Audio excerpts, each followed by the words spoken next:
Our panel, Michael Smerconish is an attorney and radio talk show host on WPHT in Philadelphia. He's also a columnist with the Philadelphia Daily News.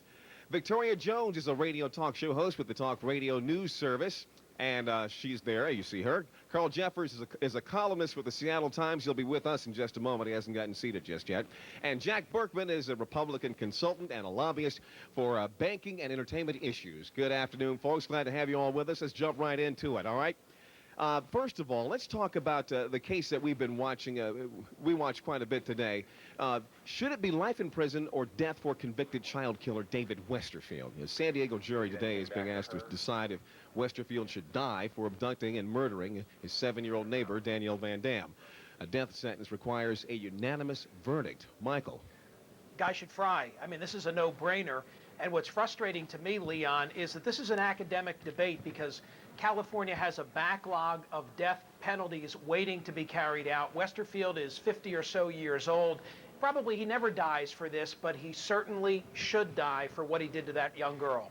Sure. I mean, Leon, if this case cries out for the death penalty, if you don't give the death penalty to this guy, who do you give it to? And Michael's right on the money. He may never die. One of the big problems in this country is that people sit on death row for 20, 30 or more years. What we need is a constitutional amendment short-circuiting that process. So from the time of conviction till the time of actual execution is shortened. That's a very important amendment. We need it. We don't have it. Of course, sometimes it's a good thing that people are on death row for a very long time because Barry Scheck's Innocent Project finds out that they didn't do it in the first place, and so we don't have innocent people being executed. We found 110 of them so far, as a matter of fact. Westerfield, by the way. Westerfield should die. That's it.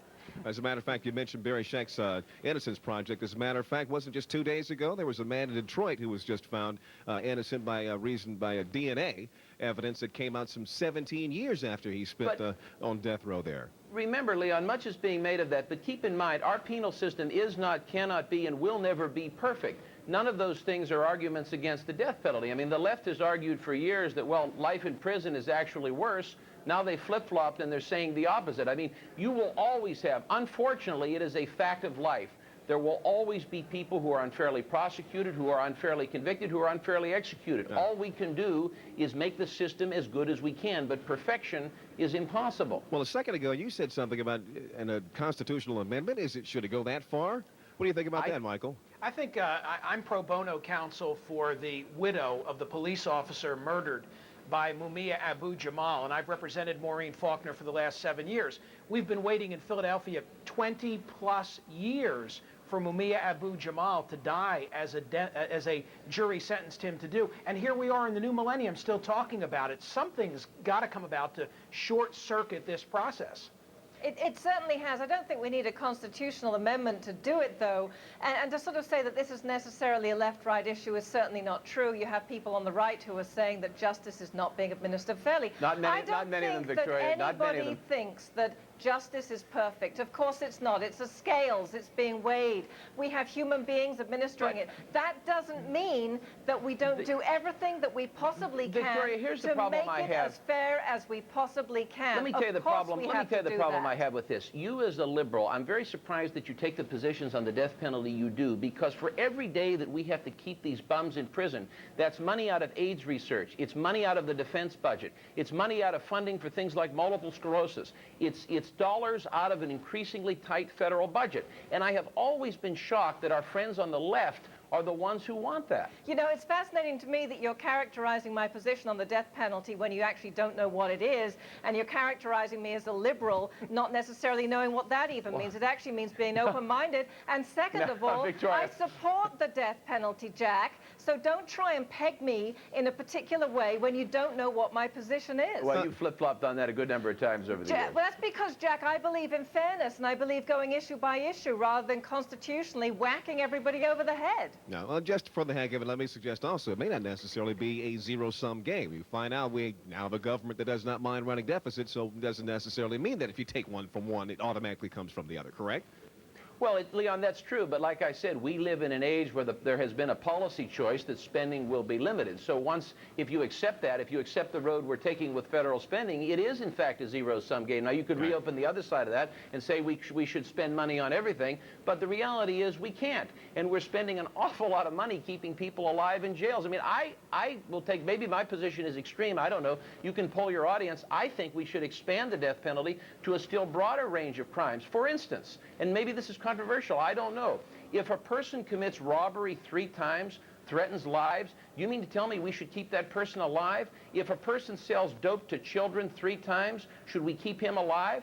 I say not. If a person commits rape 3 times, do you mean to tell me that I should pay, that you should pay, that your audience should pay to keep this kind of a bum in jail? I don't think so.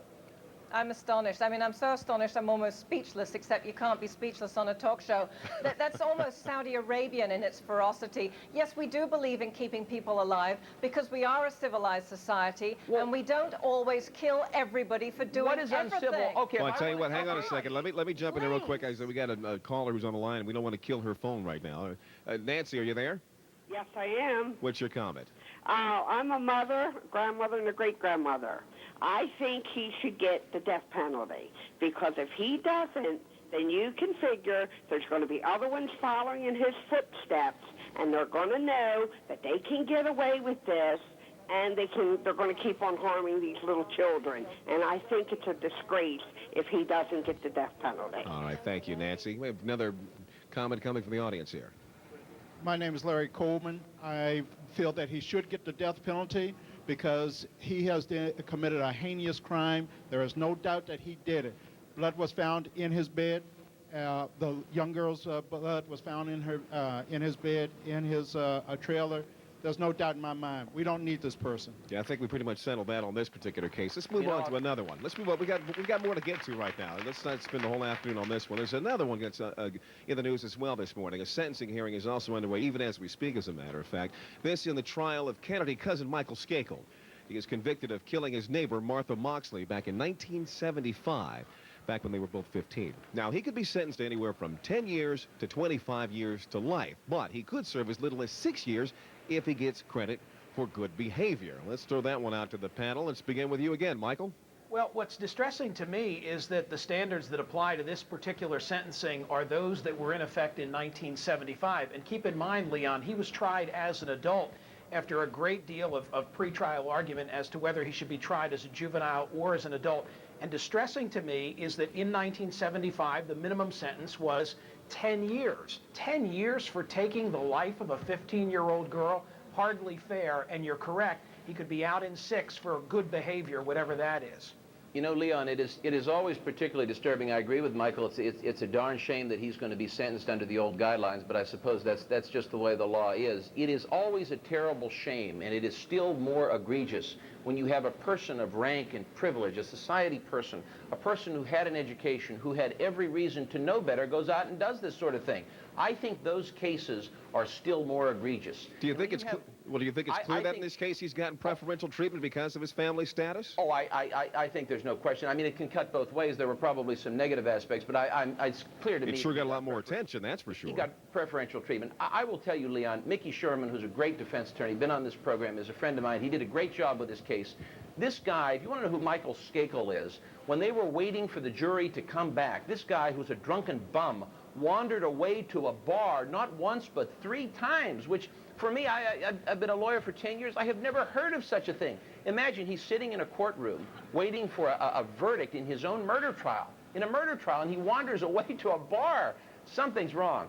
Well, there's definitely something wrong with this guy, and he needs to go away, and he needs to go away for as long as he can. I understand they can give 25 to life, which of course breaks down as less than that under those guidelines, but it's crazy if the guy is out in 6 years when you have people going away for simple drug possession who will be doing more time than him. That makes no sense, and already he's had how many years free, like 25 years free for killing this girl? No, he needs to go away for a good long time. Well, we've got to go away to a break right now, so just stick around, folks. We're going to hit some more topics when we come back after a break. In the meantime, we also want to hear from you out there.